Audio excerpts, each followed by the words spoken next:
은행 미국 펀드 상품 비추. 은행에서 파는 미국 펀드 상품을 절대 비추하기 위해 영상을 제작했습니다. 미국 주식을 하고 싶으면 직접 개별 주식이나 ETF를 강력 추천드립니다.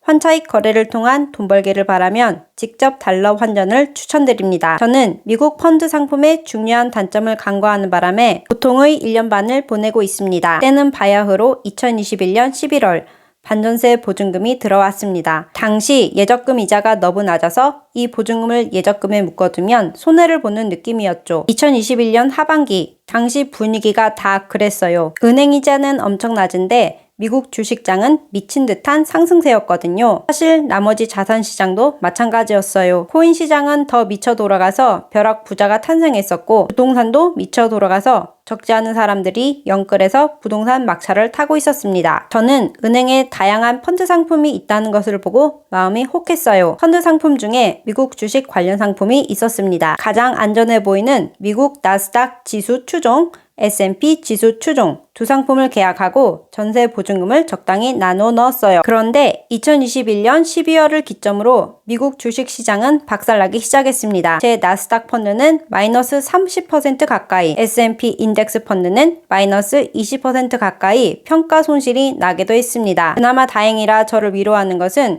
이 보증금으로 가상자산을 사지 않았다는 겁니다. 코인은 폭락을 넘어서 아예 존재가 없어진 경우가 있었죠.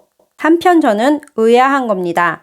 지수는 빠져도 환율이 대박 올랐으니 실질 평가 금액은 그렇게 빠지면 안 될 것 같다는 생각이 들었거든요. 펀드 상품을 계약했던 2021년 11월 환율은 1달러당 1180원대였고 2022년 최악일 때는 1달러당 1400원이 넘을 때가 있었어요. 환율 해지를 생각하면 S&P 인덱스 펀드는 오히려 플러스여야 될 것 같다는 생각이 들었죠. 그래서 은행에 문의를 해보았습니다. 알고 보니 제가 가입한 펀드 상품들 모두 환율 해지가 전혀 되지 않는 거였죠. 이런 미치고 환장, 워낙 손실이 큰 탓에 돈을 빼지도 못하고 최대한 보증금 원금을 회복시킨 후에 세입자가 나갈 때 돌려주려고 생각 중입니다.